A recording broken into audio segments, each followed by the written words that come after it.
ये सही है कि आज जो व्यक्ति है उसका दिल दिल ना होकर के एटम बम हो गया है जो कहीं भी फट जाता है?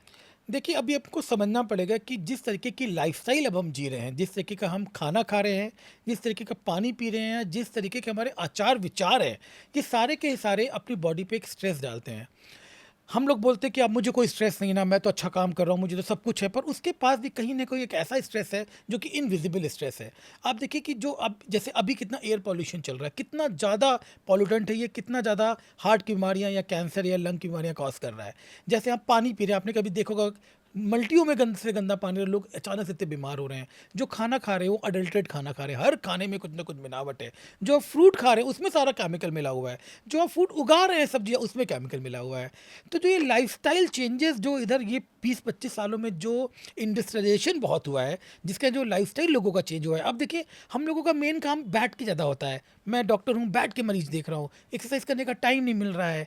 जो लाइफ़स्टाइल जो होनी चाहिए, वो नहीं हो पा रहा। तो ये सारी चीज़ें मिलके हमारे बॉडी के सारे ही ऑर्गन्स पे काम करती है। मगर जो अभी आपने एक बहुत अच्छा प्रश्न पूछा, जो हम देख रहे हैं कि यंगस्टर्स या जो मिडिल एज वाले बंदे एक्सरसाइज़ कर रहे हैं, रनिंग कर रहे हैं और उनको हार्ट अटैक पड़ जा रहा है। ये केसेस बहुत बढ़ रहे हैं, जो पहले ऐसा इतना अनएक्सपेक्टेड डेथ जो पहले इतनी नहीं होती थी, जो अभी हो रही है। क्या ये वैक्सीन के कारण है? तो केवल वैक्सीन के कारण ये नहीं है, ये हमारी लाइफ़स्टाइल के कारण है, या हम लोग जो गाइडेड एक्सरसाइज़ेज़ नहीं कर रहे हैं, एक्सट्रीम एक्सरसाइज़ेज़ कर रहे हैं, जो जो हम लोग खा रहे हैं। आजकल देखिए कितना ज़्यादा लोग ड्रग्स लेने लग गए हैं, कितना ज़्यादा लोग स्मोक करने लग गए हैं, कितना लोग अल्कोहल कितना बढ़ गया है। अब देखिए आप, अगर आप पिछले 20-25 साल में देखेंगे तो आपको फीमेल में 1000 टाइम्स ज़्यादा लोगों में अल्कोहल स्मोकिंग होने लग गई है। और अगर आप दिल्ली एनसीआर की बात करेंगे तो आपको हर दूसरा बंदा लगेगा कि वो अल्कोहल ले रहा है या स्मोक कर रहा है। तो जो ये टेंडेंसी है, ये अल्टीमेटली आपके हार्ट पे स्ट्रेस डाल रही है। कुछ लोग एक्सरसाइज कर रहे हैं, अचानक से एक ही दिन में वो चाहते हैं कि वो सलमान खान जैसी बॉडी हो जाए। तो बिल्कुल सही ऐसे बात है। नहीं पॉसिबल है। ये ग्रेडेड चीज़ें, और ऐसे ही लोगों में ये सब प्रॉब्लम्स ज़्यादा हो रही है। हमारे ज़माने में कहते थे कि घी अगर बहुत ज़्यादा पी लोगे तो तबीयत खराब हो जाएगी, वो आपको मोटा नहीं करेगा। क्या होता था पहले, जब कोई किसी के हार्ट अटैक की खबर हम सुनते थे तो ये मानते थे कि 50 के बाद 60 के बाद होगा। अब पता चलता है 23 साल का 24 साल का बंदा भी उसको हार्ट अटैक आता है और वो ख़त्म हो जाता है। जब इस तरह के केसेस आप लोगों के पास आते हैं, या किसी का चेस्ट जो है कि चेस्ट में कंजक्शन हुआ उसकी वजह से वो डेथ कर गया, तो आप लोगों के दिमाग में पहला ख्याल क्या आता है? क्या वजह मानते हैं इसको आप लोग? देखिए, सबसे पहला जो यंगस्टर्स में जो प्रॉब्लम हो रही है, अब यंगस्टर यंगस्टर नहीं रहा। हम ओके। जब हम लोग 12th में थे, 17 साल के थे, हमें पता ही नहीं था आगे हम करेंगे क्या। दिन भर क्रिकेट खेल रहे हैं, दिन भर फुटबॉल खेल रहे हैं, कुछ पता नहीं, पेरेंट्स ने कभी नहीं बोला क्या करना है। अब आज का बच्चा देखिए, जैसे पेट में आया, किस स्कूल में जाएगा बच्चा, पहले से इसके लिए तैयारी शुरू कर देते हैं हम लोग। फिर जैसे 5th में पढ़ता, अरे अभी क्या करेगा, इंजीनियर बनेगा, डॉक्टर बनेगा। तो अब देखिए, हम लोग ये स्ट्रेस बच्चों में पहले दिन से ही डाल रहे हैं। उसका बच्चा ऐसा, मेरा बच्चा ऐसे क्यों नहीं, हमें तो कभी पेरेंट्स ने नहीं बोला। तो जो ये चीज़ें बढ़ती चली जा रही हैं, ये जो स्ट्रेस देखिए, ये पहले दिन से ही बच्चे के ऊपर है। फिर ये करना है, ऐसे आगे तो ये स्ट्रेस एक्यूमुलेट हो रहा है बच्चों में। पहले हम लोग के पास, किसी के पास मोबाइल नहीं होता था। मैंने अपना पहला बिल्कुल। मोबाइल जब मैं एमबीबीएस 4th ईयर में था, तब मैंने लिया था। और आजकल देखिए बच्चों के पास कितना, हम क्या देख रहे हैं, हम क्या कर रहे हैं, ये सब कहीं ना कहीं आपकी साइक में ऐड हो रहा है, कहीं ना कहीं आपको स्ट्रेस में डाल रहा है। आजकल देखिए बच्चे बहुत जल्दी यंग हो जाते हैं। हुँ। 11-12 साल में अगर बच्चा यंग है, he knows everything about everything. तो जो ये सब भी चीज़ें, ये पहले दिन से स्ट्रेस के कारण, जो ये स्ट्रेस है, ये बॉडी के हर एक ऑर्गन को आपको उसमें अफेक्ट कर रहा है, उसको परेशान कर रहा है। सेकेंडली, अब देखिए आजकल कितना ज़्यादा ट्रेंड हो गया है वेस्टर्न खाना खाने का। ये एक बहुत बड़ा फैक्टर है। और आप कोई भी खाना ऐसा उठाएंगे, कुछ में कुछ ना कुछ जरूर से कार्सिनोजन होगा। या तो मैदा होगा, या तो फैटनिंग होगी, या तो ट्रांस फैट्स होंगे। जो ये फैट्स हैं सारे, ये भी जाके कहाँ हो रहे हैं, हार्ट में इकट्ठा कर रहे हैं।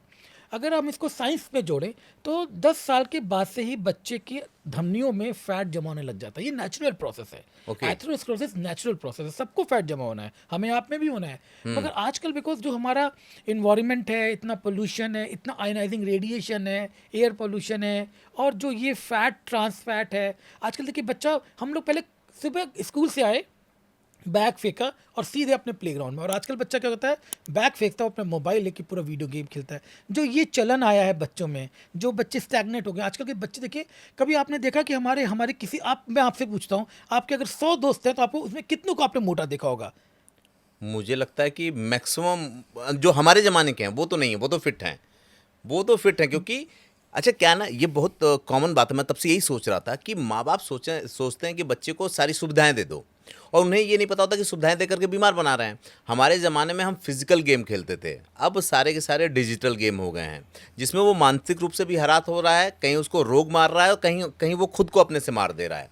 इसका विकल्प क्या देखते हैं आप? देखिए, इसका विकल्प तो देखिए पेरेंटिंग पे ही ज़्यादा काम करना पड़ेगा। हम सबको पेरेंटिंग पे काम करना पड़ेगा और हम सबको कोशिश करनी पड़ेगी कि जो स्क्रीन टाइम है वो कम से कम रखें। ओके। स्क्रीन टाइम कम से कम रखेंगे तो कुछ ना कुछ तो करना पड़ेगा। बच्चा तो आजकल का बहुत एक्टिव है, तो ऐसे बच्चों को हम लोगों को जो आउटडोर गेम्स हैं, स्विमिंग हो गया, साइकिलिंग हो गया। आजकल आप देखिए पार्क में कितने बच्चे आपको साइकिलिंग करते दिखते हैं, बहुत ही कम। बहुत कम। पहले क्या होता था, साइकिल लेके अलग ही एक दौड़ होती थी, सब साइकिल साथ ही घूम रहे होते हैं हम दोस्त, एक पे एक बैठा है, एक उस पे बैठा, उस पे बैठा है। वो क्रेज खत्म हो गया उस सब चीज़ों का। तो ऐसा अगर हम बच्चों में आउटडोर गेम की एक्टिविटी डालेंगे तो ये तो पेरेंटिंग का ही काम है, ये तो पहले दिन से हमको करना पड़ेगा। अच्छा, एक बात बताइए, जैसे आप कह रहे हैं लगातार ये सब लोग सुन रहे होंगे, आप भी इसी मेट्रो सिटीज़ में रहते हैं। ये जो खाने-पीने की बात हो रही थी, जो चीज़ों की बात हो रही थी, ऐसे आदमी बच कैसे सकता है? क्योंकि घर में तो उगा नहीं रहा है, खेत में तो उग नहीं रहा है, आ तो रहा है मार्केट से ही। तो आप लोग कैसे बचते हैं इससे? नहीं बचते, देखिए ये कोई नहीं बच सकता। अगर आपको दिल्ली एनसीआर में रहना है तो आपको इसकी पे करना ही पड़ेगा। और ये पे क्या है, दिल्ली एनसीआर में आपकी उम्र 11 से 12 साल कम हो जाएगी, जो आपको नेचुरल उम्र मिलनी थी। जो ओके। रिसर्च है वो यही बोलती है कि जो इतना पोल्यूशन है उससे हमारी उम्र 11 साल दिल्ली में लोगों की कम हो रही है।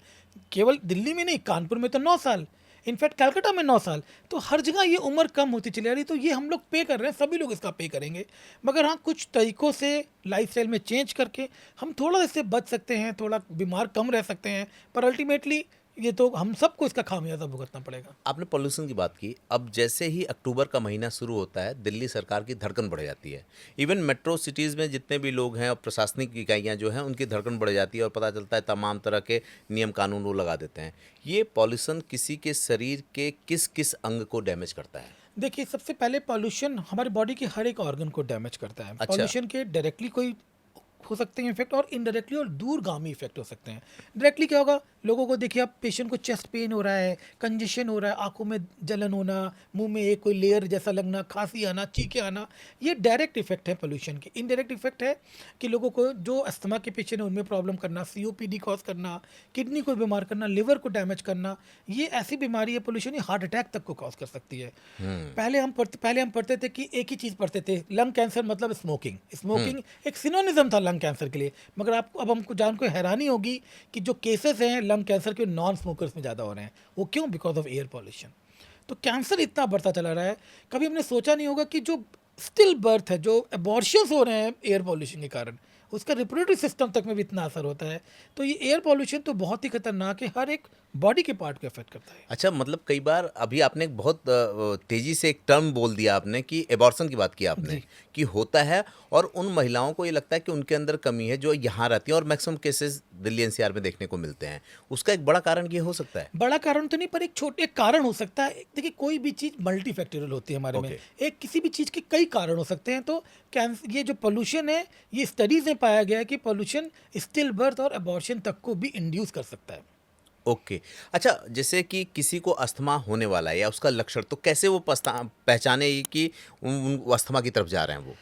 देखिए, अस्थमा के 5 पॉइंट बहुत इंपॉर्टेंट है। जब भी पेशेंट आता है, अस्थमा एक तरीके से डॉक्टर पेशेंट के बीच की जो क्लिनिकल हिस्ट्री होती है उसी से डायग्नोस हो जाता है। ओके।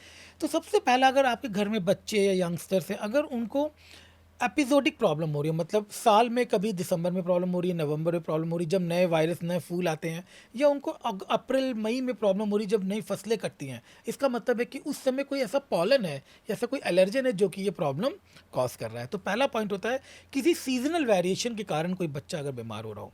ओके। दूसरा इंपॉर्टेंट पॉइंट हो सकता है कि कोई फैमिली हिस्ट्री हो, मतलब मेरे दादा बाबा नाना किसी को कुछ हो, या मेरे सिबलिंग्स में या मेरे पेरेंट्स को, तब क्योंकि कुछ परसेंट केसेस में इनहेरिटेड होता है।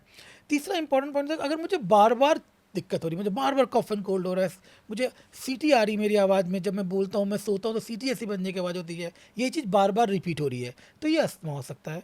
चौथा इंपॉर्टेंट पॉइंट है कि अगर आपके जो सिम्टम्स है वो दिन में अर्ली मॉर्निंग या लेट नाइट इवनिंग में बढ़ते हैं, दिन में आप एकदम ठीक रहते हो, तो ये भी एक, जो इसको डायरनल वेरिएशन बोलते हैं, ये भी अस्थमा का सिम्टम हो सकता है। और पांचवा, तो जब डॉक्टर फिर पीएफटी करता है या कुछ इसिनोफिल के टेस्ट करता है, तब उससे चीज़ें स्टैब्लिश होती हैं। अगर ये 4-5 चीज़ें आपके घर में किसी बच्चे या यंगस्टर्स को हो रही है तो ये अस्थमा हो सकता है, और आप चेस्ट स्पेशलिस्ट को जरूर से दिखाएं। अच्छा, आजकल एक टर्म निकल के आया है और कहते हैं सीओपीडी।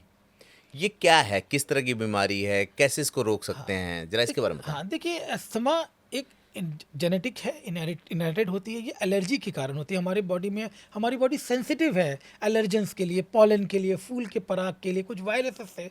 तो इसके कारण हमारा जो फेफड़ा होता है, लंग्स का जो ब्रोंकस होता है, ब्रोंकस दबने लग जाता है, नैरो हो जाता है, सांस नहीं जा पाती। सीओपीडी जबकि अलग है, ये एक्वायर्ड बीमारी है, बड़ों में ज़्यादा होती है। ओके। क्योंकि ये इसका जो मेन कारण है वो स्मोकिंग है या पोल्यूशन है। जो ये पॉल्यूटेंट या स्मोक्स में जो आपको पता है ना, जो हमारा अभी पेयर पॉल्यूशन है 10 टाइम्स के स्मोक के बराबर, सिगरेट जो आप पीते हैं उसके बराबर हम जो लोग, अभी जो करंट में अभी के चल रहा है। करंट में चल रहा है। तो ये क्या, इनमें जो एंटीऑक्सीडेंट्स, जो ऑक्सीडेंट्स होते हैं, ये सब लंग्स में जाके एल्वुलस को डैमेज करते हैं और एक परमानेंट बीमारी हो जाती है।